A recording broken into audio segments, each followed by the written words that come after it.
Good morning વિદ્યાર્થી મિત્રો। આજે ધોરણ 2 વિષય છે ઇંગ્લિશ। ઇંગ્લિશની અંદર આપણે જોઈ રહ્યા હતા કે કયું યુનિટ જોયા હતા? 6 unit 6 sound of animals and birds. કયું જોઈ રહ્યા હતા? 6 unit 6 sound of animals and birds. Sound એટલે આવાજ, એનિમલ્સ એટલે પ્રાણીઓ અને બર્ડ્સ એટલે પક્ષીઓ। અહીંયા આપણે જોઈ ગયા કે પ્રાણીનો અવાજ કેવો હોય, પક્ષીઓનો અવાજ કેવો હોય, બરાબર? એ આપણે શું કર્યું? જોઈ ગયા।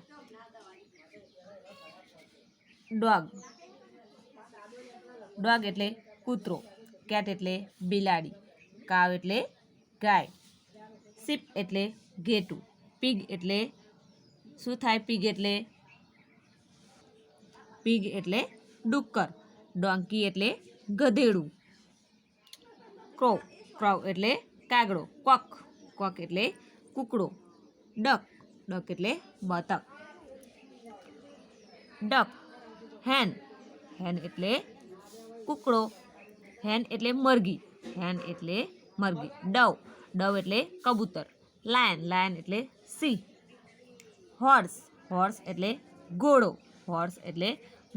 એલિફન્ટ એટલે હાથી, એટલે શું થાય છે? હાથી, ગોટ ગોટ એટલે બકરી, એટલે શું થાય છે? બકરી, બરાબર? બકરીનો અવાજ કેવો હોય? બે, બરાબર? કેવી રીતે બોલે છે? બે, એવી રીતે બોલે છે ને, બરાબર? એ આપણે શું કર્યું? જોઈ ગયા। હવે અહીંયા આગળ જોવાના છીએ કે અહીંયા જુઓ, અહીંયા શું આપ્યું છે? ફન ટાઈમ, પેજ નંબર 28 પર 28 પર આપેલું છે કે બોક્સમાં આપેલા શબ્દોનો ઉપયોગ કરીને પ્રાણીઓ પક્ષીઓના નામ લખો અને તેમના અવાજના શબ્દો સાથે જોડો। શું કહ્યું તું? બોક્સમાં આપેલા શબ્દોનો ઉપયોગ કરીને પ્રાણીઓ પક્ષીઓના નામ લખો અને તેમના અવાજના શબ્દો સાથે જોડો। અહીંયા કૌંસમાં આપેલું છે, બોક્સમાં આપેલા શબ્દ। પહેલો શબ્દ શું આપેલો છે?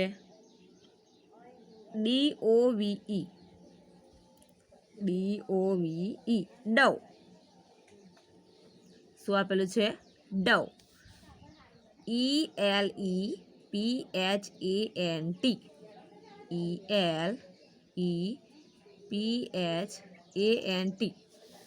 ELEPHANT, એલિફન્ટ એટલે હાથી અને ડવ એટલે કબૂતર। HORSE,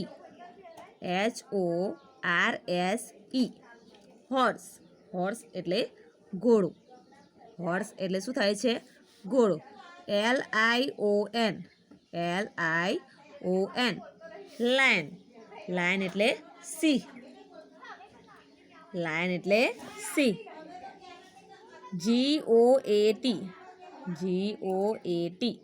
GOAT, ગોટ એટલે બકરી, COCK,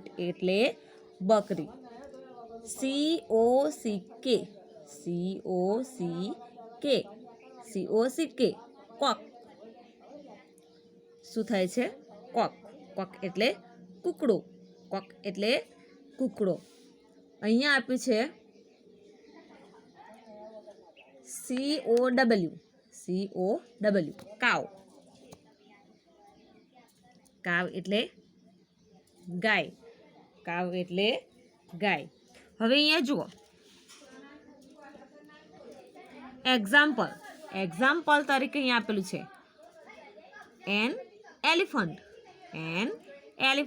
એલિફન્ટનું ચિત્ર અહીંયા આપેલું છે, હાથીનું ચિત્ર આપેલું છે। એલિફન્ટ એટલે હાથી કેવું બોલે છે? ટ્રમ્પેટ, એવું બોલે છે ને? શું આપેલું છે? ટ્રમ્પેટ, બરાબર? એવું બોલે છે। તો અહીંયા એલિફન્ટ અહીંયા લખ્યું છે કે એલિફન્ટ, તો અહીંયા એલિફન્ટના ચિત્ર એટલે કે હાથી, એલિફન્ટને અહીંયા એના અવાજ સાથે શું કર્યું? જોડી દીધું. બરાબર. હવે અહીંયા આપ્યું તું શેનું ચિત્ર આપેલું છે? હોર્સનું ચિત્ર.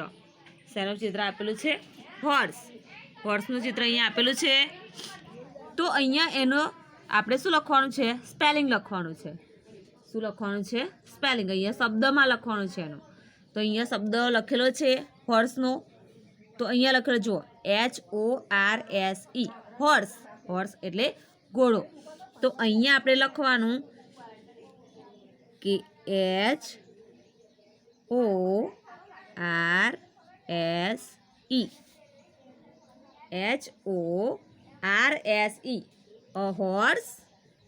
a horse. હોર્સ એટલે ઘોડો. હોર્સ એટલે ઘોડો. શું થાય છે? હોર્સ એટલે ઘોડો. તો ઘોડો અવાજ કેવું કરે છે? તો હોર્સ કેવું બોલે છે? એ કેવું અવાજ કાઢે છે? તો નેક્સ. શું કાઢે છે? નેય. બરાબર. તો અહીંયા લખેલું છે NIIGHS નેક્સ. તો અહીંયા આપણે શું કરવાનું? જોડી દેવાનું એના અવાજ સાથે. બરાબર. હવે અહીંયા જુઓ, અહીંયા શાનું ચિત્ર આપેલું છે? કાવ. કાવ એટલે ગાય. કાવ એટલે ગાય. બરાબર. શું આપેલું છે? ગાય. તો અહીંયા શું આવશે? કાવ. કાવ. તો કાવનો શબ્દ અહીંયા આપેલું છે, શબ્દમાં આપેલું છે એનું નામ COW. અહીંયા આપેલું છે જો COW કાવ. કાવ એટલે ગાય. કાવ એટલે ગાય. અહીંયા લખી દઈએ કે કાવ. તો અહીંયા લખીએ COW. કાવ. કાવ એટલે ગાય. ગાય કેવું બોલે? કેવું બોલે ગાય? કેવું બોલે? મૂ. એવું બોલે. કેવું બોલે? મૂ. કાવ મૂ. કાવ મૂ. એટલે કાવ કેવો અવાજ, ગાય કેવો અવાજ કરે છે? મૂ. બરાબર. તો અહીંયા ચિત્રથી લઈને આપણે અહીંયા જોડી દેવાનું. જોડી દીધું. બરાબર. હવે અહીંયા જુઓ, અહીંયા શું આપેલું છે? શાનું ચિત્ર છે? લાયન. શેનું ચિત્ર આપેલું છે? લાયન. લાયન એટલે સિંહ. લાયન એટલે સિંહ. લાયન. લાયન. તો અહીંયા લાયનનો શબ્દ લખીશું આપણે. અહીંયા છે આપેલો છે LION. લાયન. તો અહીંયા લખી દઈએ કે LION લાયન. લાયન. લાયન કેવું બોલે? સિંહ કેવું બોલે છે? કેવું બોલે છે? તો લાયન ઓઅર્સ. લાયન ઓઅર. બરાબર. તો અહીંયાથી લઈને અહીંયા શું કરવાનું? જોઈન્ટ કરવાનું. લાયન ઓઅર. લાયન ઓઅર. બરાબર. એ અવાજ કાઢે છે એવો. પછી અહીંયા જુઓ, અહીંયા શાનું ચિત્ર આપેલું છે? કબૂતરનું ચિત્ર આપેલું છે. શાનું ચિત્ર આપેલું છે? કબૂતર. તો કબૂતરનું ચિત્ર અહીંયા આપેલું છે. બરાબર. તો ત્યાં આગળ શું લખીશું? ડવ. ડવ. તો અહીંયા ડવ. ડવનો સ્પેલિંગ આપેલો છે તો DOVE. ડવ. તો અહીંયા લખી દઈએ આપણે DOVE.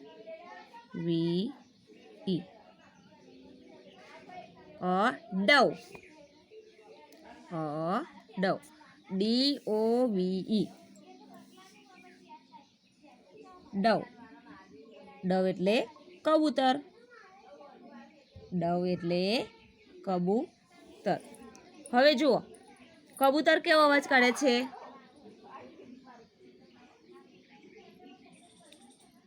કેવો અવાજ કાઢે છે કબૂતર? તો જુઓ કબૂતર કેવો અવાજ કાઢે છે? કુ. બરાબર, કેવો અવાજ કાઢે છે? કુ. તો અહીંયાથી લઈને અહીંયા જોઈન્ટ કરીશું. અહીંયા આપ્યું છે કુ, COOOS, COOS લખ્યું, ત્યાં આગળ જોડી દીધું અને અહીંયા લખ્યું અડકુ, અડકુ. હવે અહીંયા જુઓ, અહીંયા શાનું ચિત્ર આપેલું છે? કૂકડો. શાનું ચિત્ર આપેલું છે? કૂકડાનું ચિત્ર અહીંયા આપેલું છે.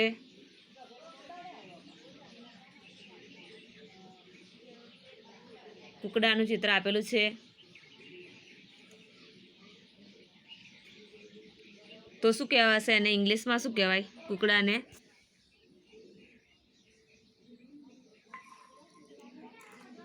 શું કહેવાય? કોક. શું કહેવાશે? કોક. તો અહીંયા કોકનો સ્પેલિંગ આપેલો છે. અહીંયા આપેલો છે જુઓ, COCK, COCK, કોક. કોક એટલે કૂકડો. તો અહીંયા લખી દઈએ આપણે COCK,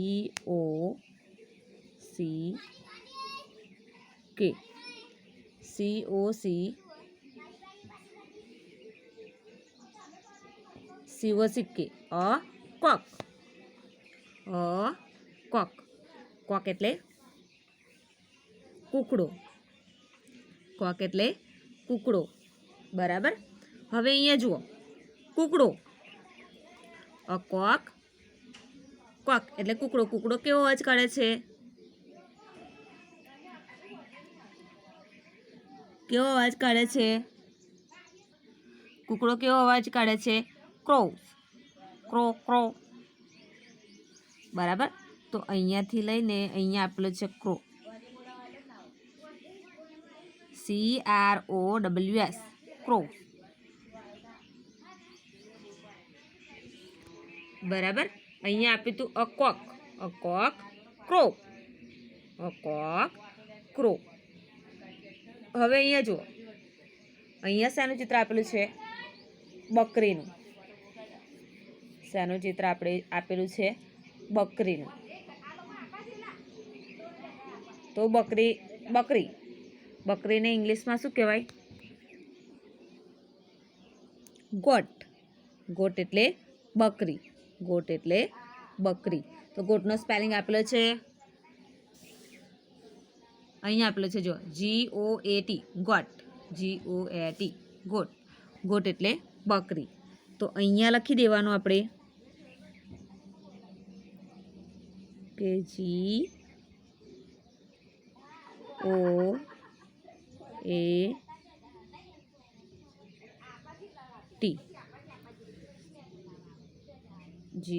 GOAT, ગોટ. ગોટ એટલે બકરી. ગોટ એટલે બકરી. તો બકરી.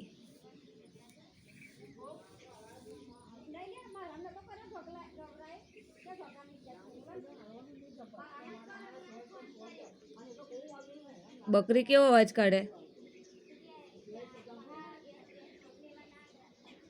ગોટ. બકરી કેવો અવાજ કાઢે છે? તો અહીંયા જુઓ, બ્લીડ. શું કરે છે? કેવો અવાજ કાઢે છે? બ્લીડ. Goat bleat. તો અહીંયાથી લઈને અહીંયા. બરાબર. Goat bleats. તો અહીંયા આપણે શું કર્યું કે ફન ટાઈમ બોક્સમાં આપેલા શબ્દોનો ઉપયોગ કરીને પ્રાણીઓ અને પક્ષીઓના નામ આપણે શું કર્યા? લખ્યા અને તેમના અવાજ સાથે આપણે જોડી દીધા. બરાબર. તમારે પણ તમારી બુકની અંદર પેજ નંબર 28 પેજ નંબર પર આપેલું છે. એ તમારે શું કરવાનું છે કે બોક્સમાં આપેલા શબ્દોનો ઉપયોગ કરીને તમારે શું કરવાનું છે? એના નામ લખવાના છે. નામ લખ્યા બાદ એને એના અવાજના શબ્દો સાથે શું કરવાના છે? જોડવાના છે. હવે આગળનું છે આપણે આગળના લેક્ચરમાં જોઈશું. Thank you.